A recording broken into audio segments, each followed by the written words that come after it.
Hi, welcome to my new video for beginners. Today we will learn how to draw the triple track railway you see. Are you ready? Okay, here we go. I start by drawing the horizon line. The horizon line should be straight and parallel to the top or bottom of the paper. I draw a vertical line here. This vertical line is a guideline. It divides the paper in half. It'll help me make my railway track symmetrical. You don't have to draw it, but I suggest you do just to make things easier. And this is the vanishing point that we will use in the drawing. Okay, let's start by drawing our first track.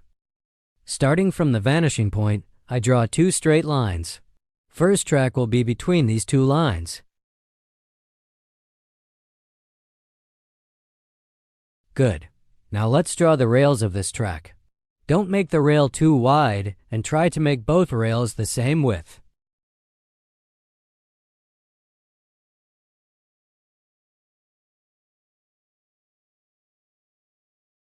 Okay, we've done the first one.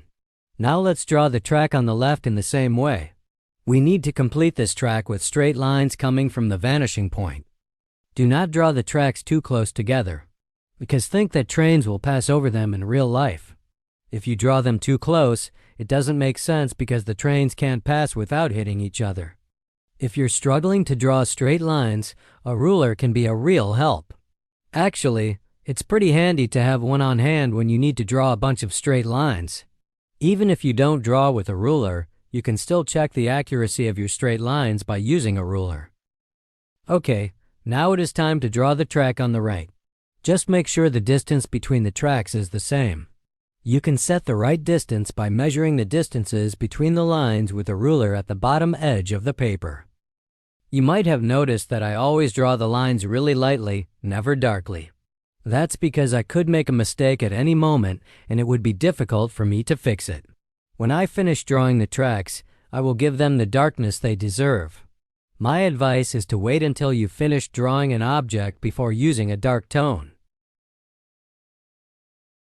Well, the rails are okay, but these rails must have a height, right? So now let's draw the height of the rails.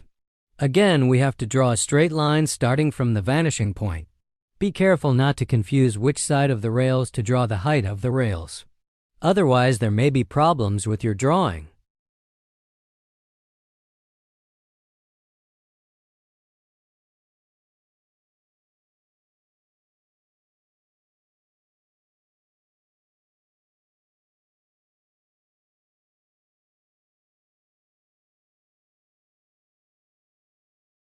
Well, the tracks are ready for railway sleepers. But first, let's figure out where the left and right edges of the railway sleepers should be. To do that, I'll draw straight lines along the left and right sides of the tracks, starting at the vanishing point. These lines have a simple but important job. They will help us to line up the railway sleepers. We drew so many lines, didn't we? They all end at the vanishing point. When I saw this view, I thought of the saying, "All roads lead to Rome." Haha.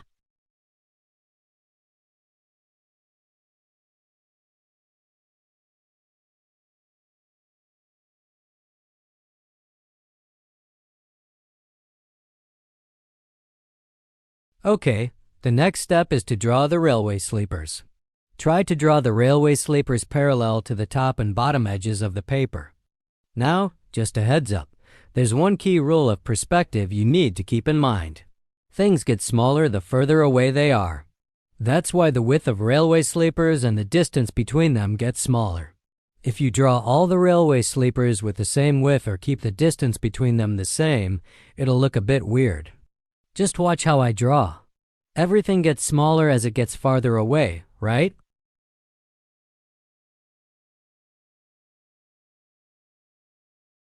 I also draw the right and left edges of the railway sleepers.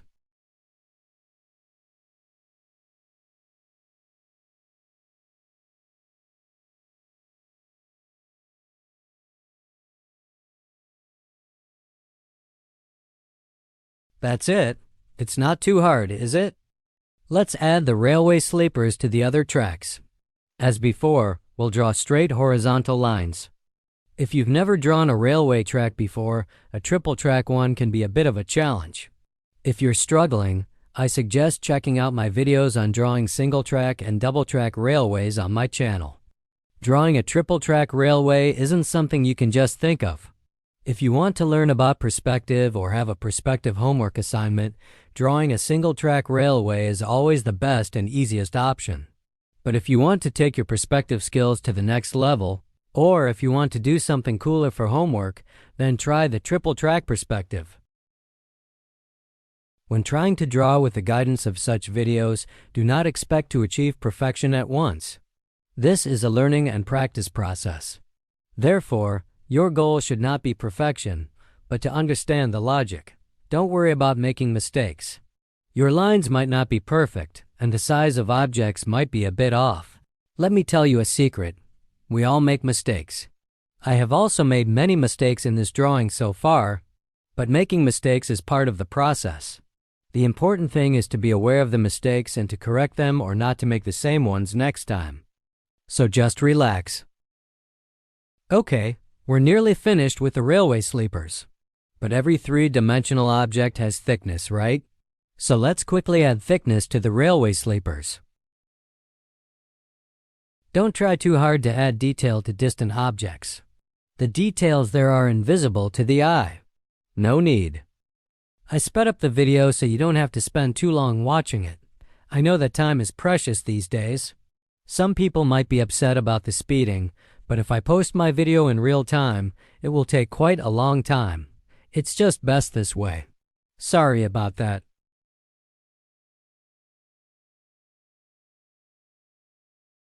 Now let's add shading to make our railway track a little clearer.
Looks better, right?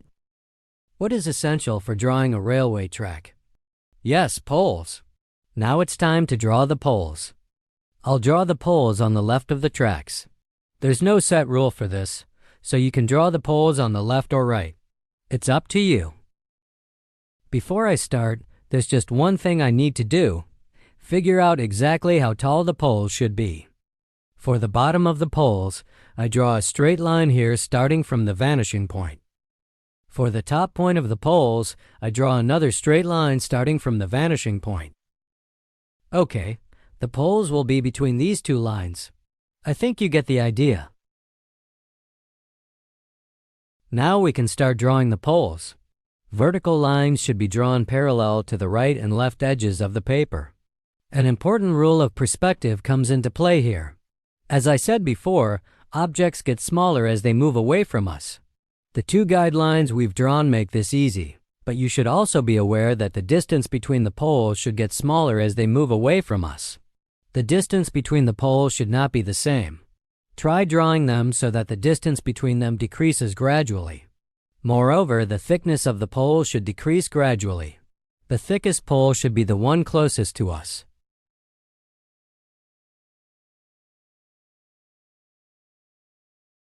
Okay, now let's add some detail. Don't forget to draw the distant objects small.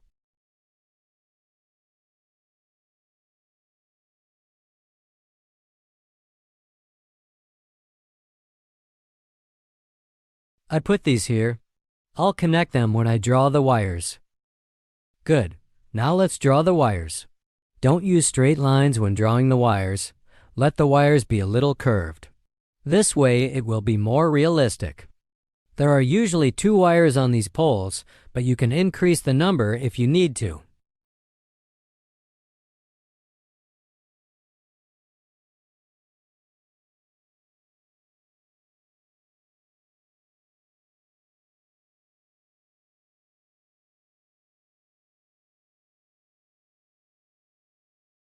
Well, to make the drawing more realistic, I'm going to add a few buildings on the right. What do you think? I think it would be great.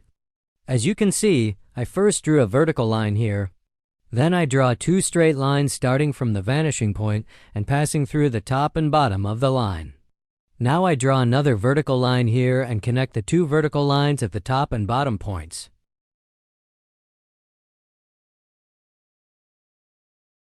Okay, great. Now let's draw the roof. For this, I'll draw a straight line starting from the vanishing point again. Then I draw the roof right here. I just add a few lines to finish drawing the building. Don't try too hard to draw the building perfectly. You can't expect a building in the countryside to have a perfect shape. It has probably lost its former glory over the years. Now let's add a second building. I will use exactly the same technique as I used to draw the first building. I'm going to use 3 straight lines starting from the vanishing point. I'll use the first 2 to draw the building and the last one for the roof.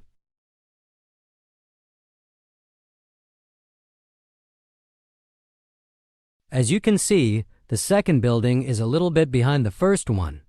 They're not aligned. But if I had used this line when I drew the second building, they would have been aligned. You can draw it any way you want. There are no rules. I showed it to help you understand what you're seeing. You can create a wide variety of drawings by playing with the lines as you wish. It's really up to you. So let's add windows to the building. Once again, let's draw 2 lines starting from the vanishing point and place the windows between these 2 lines.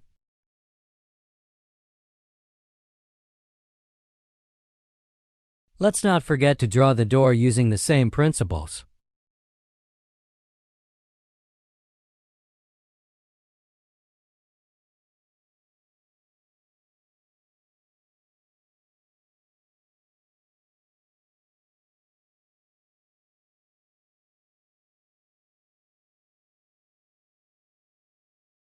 I'll finish up by drawing some windows on the side of the building.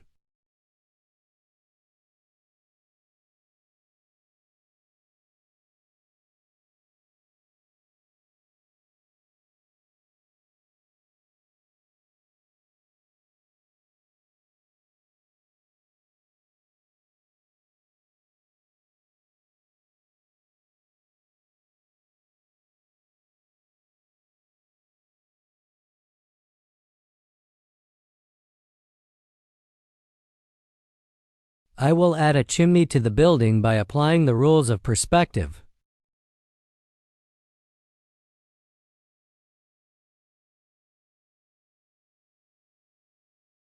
All right, let's add windows to the other building just like we did to the first one.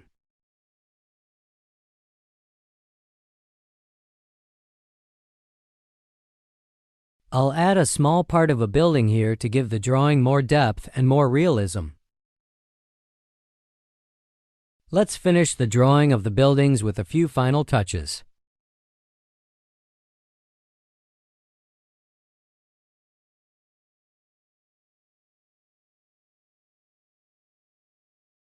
Okay, good. Let's get into the details.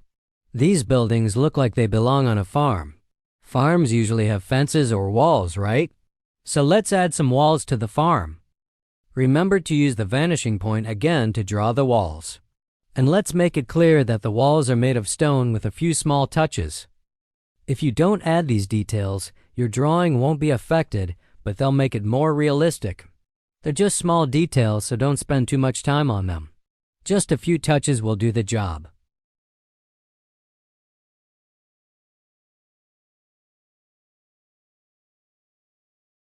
We worked pretty hard on the right side of the drawing, right?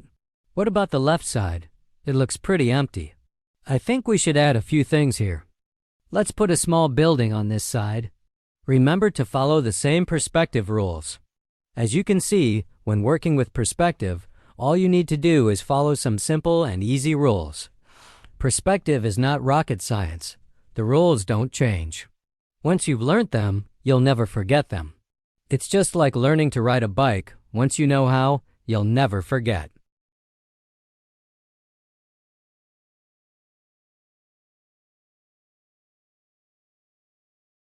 Good. I think the farm on this side has a barbed wire fence. Let's add that too.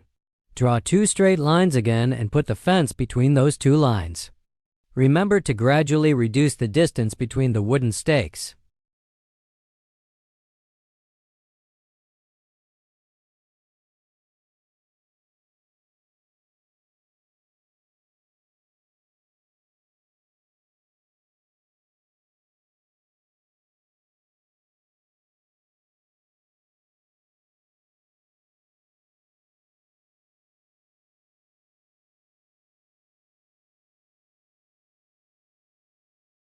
Well, let's take a look at the background. I'm adding some mountains with a few lines. These are pretty distant, no details, just to make it clear that they're mountains.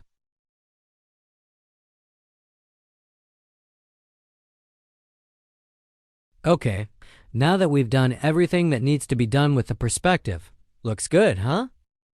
From here, we just need to add a bit more detail, light and shadow. But as you know, the subject of this video is perspective, so I'm not going to go into loads of detail about the light and shadow. I will only show it quickly to form an idea in your mind. I'm speeding up the video here. But I can give you some information that you may need. First of all, since you are still a beginner, you do not need to use expensive pencils or paper in your work. An ordinary paper and a soft pencil will do the job. Don't waste your money. However, it would be good to use a quality eraser. I recommend you to draw with 2B or 3B soft pencils. This way, you won't have any trouble correcting or erasing the wrong parts when you make a mistake. For lines or areas that need to be dark, it's better to use 4B or 5B soft pencils at the end of your drawing. Lighting and shading is a deep subject with its own set of rules. It's not possible to go into detail in a few minutes. There should be a video just about this topic. The key to lighting and shading is to start with light and soft touches and finish with dark and hard strokes. Start shading with soft, light strokes. Be gentle with the pencil and paper. As you go through the shading process, make the lines darker. Just remember that it's a piece of cake to darken a light area, but it's a real challenge to lighten a dark one. Don't make your drawing too light, but don't make it too dark either. You will learn to find the balance between the two over time.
Okay, that's all. I hope you enjoyed it. It would be great if you subscribed to my channel and liked my video to show your support. I've got some other cool videos about drawing railway tracks on my channel, so I would be great to see you there. Have a great day. Bye.